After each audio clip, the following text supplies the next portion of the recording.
Hello and welcome back to the American Ultra Stock channel. Thank you so much for tuning in.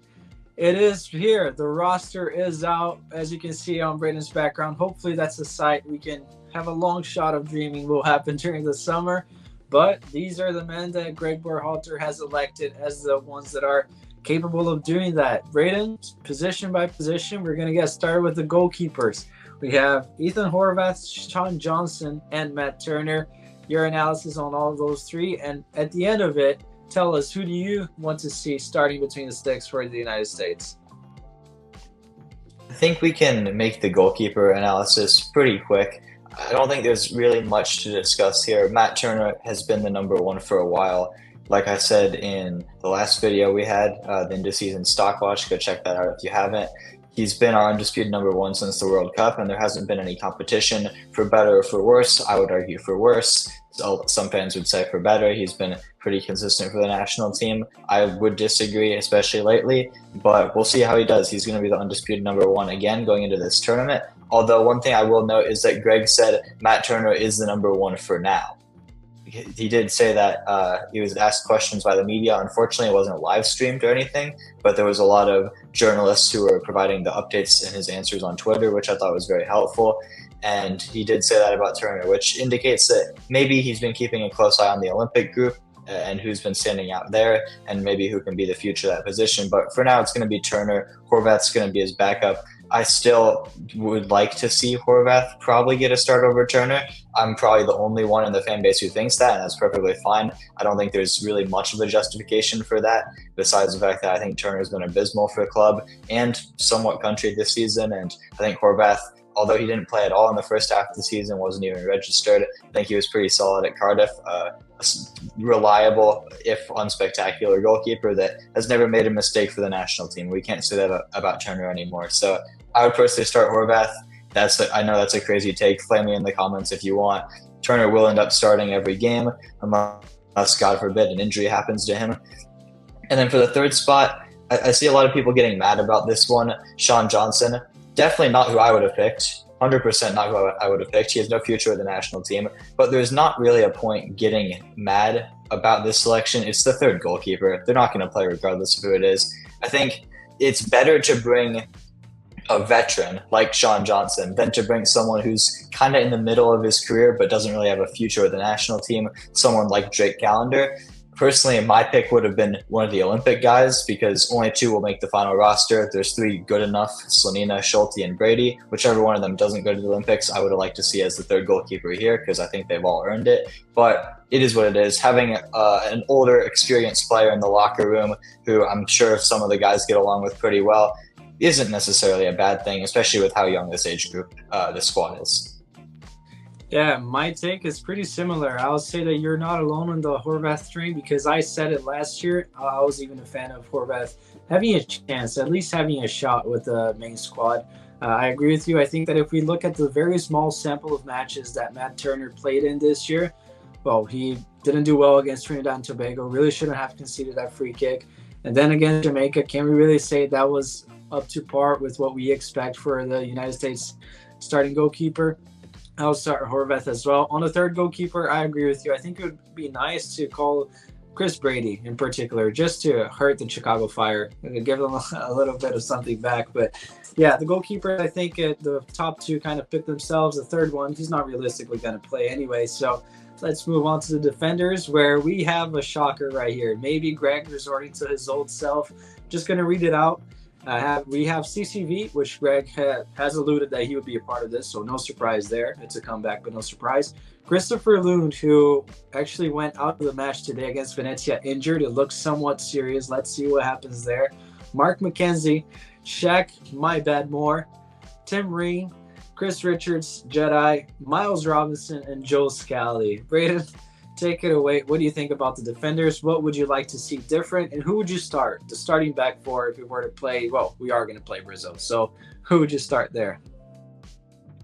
Well, I think before we get into the defenders, this is a good a time as any to mention the fact that there are 27 players on this roster, which means that at least one, it could be more, who knows, but at least one of these players will end up cut from the final roster. The submission deadline date is June 12th, the same day that we do play Brazil in the friendly. Maybe the squad will be submitted immediately after that. Who knows? Maybe it'll be even submitted before. I would assume probably after the game, just because we want 2 whole friendlies to get a look at all 27 of these players, because one of them is going to have to go home. I do not think it'll be one of the defenders. I think 9 is the perfect amount for a 26-man roster.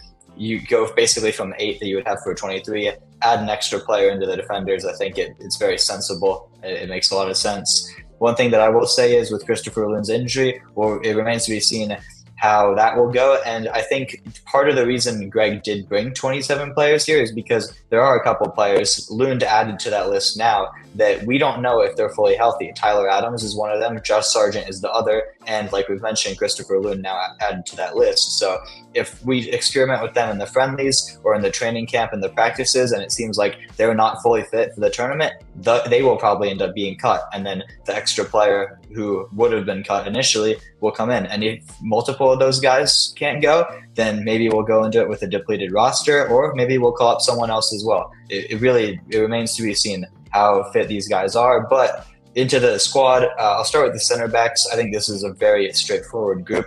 I don't think there's really any surprises here. I think all of us, a lot of USMNT fans would say Miles Robinson shouldn't be here, but I think we have come to accept the fact that he's going to be part of the squad every camp that he's healthy for. And I think that's why there's been a lot less complaining about his inclusion in the roster now, because I think fans are just consigned to the fate. For better or for worse, he's going to be part of the team, so we might as well support him while he's here. The other 4 guys, pretty straightforward. McKenzie, I don't think would have been here if the roster wasn't expanded to 26, but he comes in as a 5th center back, and I think he's a great player to use in that role. He can play either side pretty well in a back 4. And he's a very, very quick defender as well. So a nice one to have off the bench. Into the fullbacks, left back straightforward, assuming Lund is healthy. If he's not, then it gets a little shaky, but we'll cross that bridge when we come to it. I'm still holding out hope that he'll be healthy because he's one of my favorite players in the roster. If not, maybe Daewon Jones comes in, but he just came back from injury as well. Maybe Greg will resort to his old ways of bringing another right back. Who knows? But Jedi has to start there. Whoever the back or left back is, whether it's Lund or an injury replacement, doesn't really matter. They shouldn't see the pitch. As for the right back, we have Scally, as expected. Weah, not here, listed as a forward. He is in the roster, but not as a defender, which is maybe a little telling as to how he'll be used in the final camp. But the backup right back, Shaq Moore, the worst player from the 2022 World Cup, and he's back. He's making his return to the national team, back and better than ever, some might say. He's not even having that great of a season for Nashville. There's several other MLS defenders, even right backs, that are having a better season than him. Brooks Lennon would be the main one. He's never been part of the USMNT, which maybe there's a little bit of a concern there for him, but he's definitely having the best season far and away for an American right back in the league. Yedlin I'd rather have just for the experience factor. He's played with so many great players and he can really lead a team. He was also at the World Cup and I think had a better performance than Shaq Moore did. There's also Marlon Fossey, also just came back from an injury, but he's playing in Belgium, Standard Liège, a pretty high level, I would say, at least similar, if not much better than MLS. So he was another option there, but I don't think he ever was realistically considered. It is what it is. We'll go in with Shaq Moore. If he sees the pitch at all, there's problems because, as Greg said in the press conference, another thing that he said that was put out on Twitter, Scally he's used the words like for like replacement. I'm hoping what he mean by that is just it's a traditional right back, because we know Scally and Dest, they play nothing alike, but they do play the same position. So that's the like for like. And I think he did mean that because the other players he mentioned there, it wasn't even Shaq Moore, actually. It was the midfielders, McKennie and Yunus Musa, and then obviously Tim Weah as well. Not traditional right backs, but players who have played there either for club or country or both that could slot in if there's an emergency. Hopefully the fact that he mentioned them 3 over Shaq Moore means that Shaq is just there as an emergency piece, maybe an eyes and vibes guy, as we like to say, that maybe he gets along with other players in the group, who knows, but hopefully he doesn't see the pitch. But overall, one spot to complain about, but nothing else really. Yeah, I think the only surprise here is Shaq Moore. I'm a little surprised that Mark McKenzie got called up, but it's a pleasant surprise for me at least. I think he's a very fast defender, plays really well, and still one of the only players in this list that has something to play for over the weekend, where he will hopefully help Genk qualify for Europe. It goes to show the level that he's playing. I think that it's a really nice call up. He won't be able to post that meme, although it was funny last summer, but nice to see it come around. And fast forward, the guy made what is likely to be the Copa America roster. Props to him. And hopefully this helps him get a move as well. My take on Shaq Moore, I think it's just eyes and vibes. He shouldn't be. The fact that Greg mentioned playing McKennie, and which he kind of resorted to against Jamaica, McKennie and Musa at right back, goes to show. I don't know if he has some kind of friendship with Shaq Moore, or if there really is that conspiracy that an MLS quota needs to be met. More on that later, but I think that Shaq Moore will likely make the final roster. Honestly, I don't see him being cut, and he won't really see the pitch, so it's fine. Hopefully, Greg's sensible with that. Moving on to the most vital area of the pitch, the one where I think we have more depth than any other. We have Tyler Adams. Bit of a question mark there on his injury status. Johnny Cardozo, those two are the go-to guys for the CDM position. Luca De La Torre, Weston McKennie, Yunus Musa, Gio Reyna, Malik Tillman, and then surprisingly, his brother makes the list. Tim Tillman makes it. So, Braden, what are your takes on the midfielders? Any of these guys that you would like to take off the roster? Well, straight off the bat, I think Tim Tillman emerges as the primary contender. If there isn't an injury issue to some of the guys, like I previously mentioned, Tim Tillman, I think, is the number one player who would be taken off the roster just because, like I mentioned, with a 26-man roster, 9 defenders is the right amount. 3 goalkeepers, that's not going to change, obviously. The midfielders probably should be 7, and then the forwards 7 as it is now. So I think that having an 8th midfielder, he would be the odd one out, unfortunately for him. I'm hoping that the only reason he's at this camp is because, well, 2 reasons that could be positive. Number one, to maybe give some motivation to Malik. They can play together for the USMNT. It's been a dream of theirs. They're very close family. So it's nice, at least on a personal level, to see them potentially share the field for the national team on a sentimental note. But we know the quality is not there. And the other thing as well, that it was a point I saw someone make as well that I thought was interesting.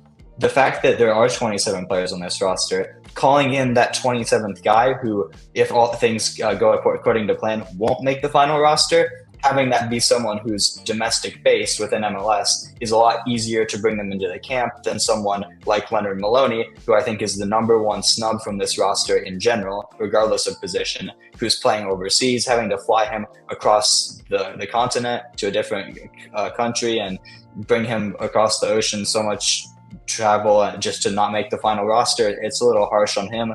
So I think that could be the reason. I'm holding out hope that is the reason. We'll see ultimately on June 12th what the final decision is, maybe even sooner if there's some sort of injury issue and someone has to leave the camp early.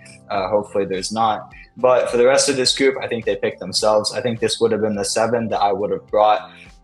If they're going to go with 8 midfielders, 100% has to be Leonard Maloney there, especially with the question mark to Tyler Adams. That's the counterpoint you have to make. If this 27th player is there as a potential spell for Tyler, if he does end up missing the camp due to injury, it has to be a traditional CDM, which Tim Tillman is not. And not to mention Maloney's playing at a much higher level. He's a much better player, and he fits the Adams mold a lot better than Tim Tillman does. It really doesn't make sense unless, like I said, it's just for convenience sake calling a domestic player. But even then, there's some other CDMs that had a shout. But regardless, I don't think it really matters. Hopefully he'll be cut. No disrespect to him, but I think that's what's best for the roster. The other guys, Reyna and Malik, picked themselves. Adams and Johnny, if healthy, pick themselves. McKennie and Musa, and I think Luca De La Torre benefited a lot from the extra 3 roster spots. I think, for me at least, he would have been an odd man out if it was 23. Now at 26, I think he's a pretty secure spot in the roster.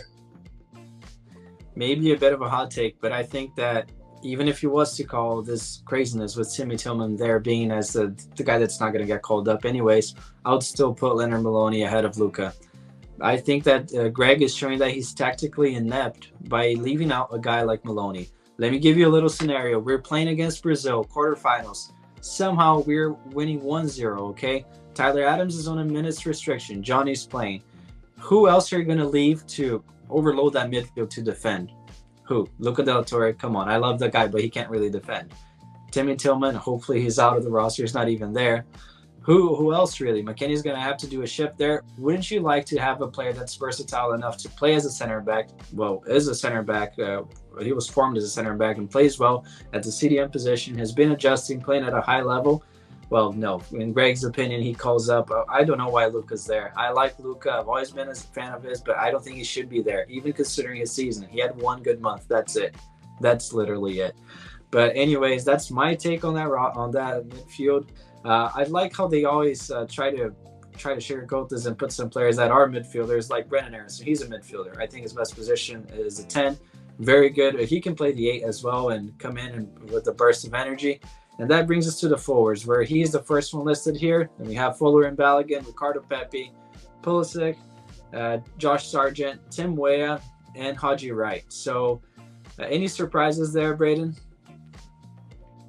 Yeah, and just quickly, one thing I forgot to mention for the midfield group, and with Maloney in particular, this snub is completely forgiven for me if Maloney is brought as an overage player to the Olympics. Because, like you said, he offers that versatility at center back, and it could even potentially save a roster spot from a backup CDM that we can use for another guy who can play in multiple positions. So if that is something that happens, and I think a lot of US fans now, including myself, have been wanting to see Maloney tried as a center back. I think we were all hoping that that would have been with the main national team, possibly in a back three, but the Olympics will have to do. It's as good of a stage as any. Copa America would have been better, but it is what it is. If he's at the Olympics, I can forgive the snub. And similar to someone like Austin Trusty as well. If he comes in and plays a crucial role in the Olympics, I'm okay with that. And I think it goes without saying, all the Olympic age-eligible guys that weren't included in this training camp, there was a lot of them. Greg even handpicked a couple in particular that could have made the cut, but it's more valuable for them to be in the Olympics. Paredes, Reynolds, Slanina in particular, I think were the three that he mentioned by name. It makes a lot more sense for them to be in the Olympics. So I'm glad they're there instead of wasting their summer on the bench with the main squad. But now getting into the forwards, and like you said, we'll start with the first player, Brendan Aronson. I think he is a 10. I think it's pretty clear to see, especially if you look at the past month or so. He's been playing at Union Berlin. I think he's been in incredible form and playing at the 10 in a free role. But for the national team, he has been a winger. He's probably going to continue to be a winger. With that 26th spot, it opens up the opportunity to bring 4 wingers instead of 3, so you have a backup on both sides, which is nice, especially if Weah does have to slide to right back at some point. Having someone like Brendan, who has so much experience playing right wing for the national team, even if that's not necessarily his preferred position, which I would argue it's not for Weah either, having someone like that on the roster to come in is a very valuable thing to have. On the other side, and Greg did confirm this, it will be Haji Wright as the 4th winger. He's not there as a 4th striker, which is good, because if he was, one of the guys would probably see no playing time, which just is detrimental to them and kind of disrespectful considering the season all 4 of them have had and the quality they all have. Haji, we know he's been so much better as a winger for Coventry. Having him on the wing, and even against Jamaica, he was so threatening. He kind of interchanged between a second striker at times and a winger, but he primarily played as a left wing, scored 2 goals off the bench, and hopefully he can continue to do the same thing, backing up Pulisic, or maybe even starting, who knows. That's what I've been calling for. Haji on the left, Pulisic on the right. I don't think it'll happen, but maybe, who knows. In the 60th minute, he comes on and impacts the game. As for the strikers, I think this is pretty straightforward. Balogun was always going to be there. He'll probably start. Sargent was always going to be there, pending injury. Hopefully his injury that he picked up in the promotion playoffs against Leeds isn't anything serious. I don't think it was, because he played the next game anyway. But there's still a little bit of a knock there. I think he's been dealing with a bit of a knock all season long, even since he came back from injury. He ended up missing that last USMNT camp. It ended up having to withdraw from the roster because of it. Hopefully it's not the same situation here. But another alternative is, if he does have to do that, the Olympics is a month later. Heal up and maybe come as an overage player, because since Pepi is here, that means there's a very likely possibility that he will not be at the Olympics, which means realistically we're going to have to use one of the overage spots as a striker, because with all due respect to Duncan Maguire or Johan Gomez or Cava or Damian Downs or players like that, they're not at the level to medal at the Olympics, especially as a starter. I think someone like Duncan could be okay as a backup, but I'd rather definitely see Pepi or Sargent, one of the players from here, play at the Olympics. But if they're all healthy, I don't think that'll end up happening, and that opens up a spot for Vasquez. But we'll get into a full coverage of the Olympics roster and a prediction later down the line as that approaches. I think for now, the forwards for this group is pretty straightforward. The one somewhat of a snub, I think, to mention is Alejandro Zendejas. He's been in incredible form for Club America. They're looking to win another trophy as well, the Clausura. They're into the final now, I believe. And against Cruz Azul, it should be a pretty straightforward final for them. They could win both Liga MX competitions this year, which is incredible. Zendejas has been integral to that, and he's another player, kind of like Aronson, who can float centrally a little bit and provide a little bit of versatility. We've never seen him do that for the national team, but it is an option that he provides. I think maybe if there was availability, I would have rather seen him than Timmy Tillman, for example. I don't think there's any reason for him to be there. Like you said, Aronson can slide into the midfield. I think that's where his natural spot is anyway. But at the end of the day, not having Zendejas there, it's not really that big of a loss. Yeah, I think that's the really somewhat of a snub that we had there. And I agree. I think that I'll definitely take him over Timmy Tillman. I don't think even Timmy Tillman would put himself in that roster, if I'm being frankly honest. I think it's probably caught him by surprise too. They probably told him before, but it was definitely a surprise when he had learned of that. But anyways, guys, let us know in the comments below what you thought of the roster. I saw we posted a little short. Some people were they were in disbelief with some of the choices, but overall, I think it's an all right roster. The players pick themselves, really. No credit. I'm not going to give Greg any credit on the roster selection because most of these guys did themselves justice over the season. So let us know in the comments what you thought. Any players that you would call up? What do you think about the Maloney snub? I think Braden brought a good point. If he goes to the Olympics, I can forgive this. If not, then it's just a bad decision. But anyways, check out as well to stay tuned for the content we're going to have coming up when the Olympic roster drops. Also, our predicted starting 11, a lot of content coming up this summer for you guys. We'll see you next time. Make sure to like, subscribe, and share it with your friends.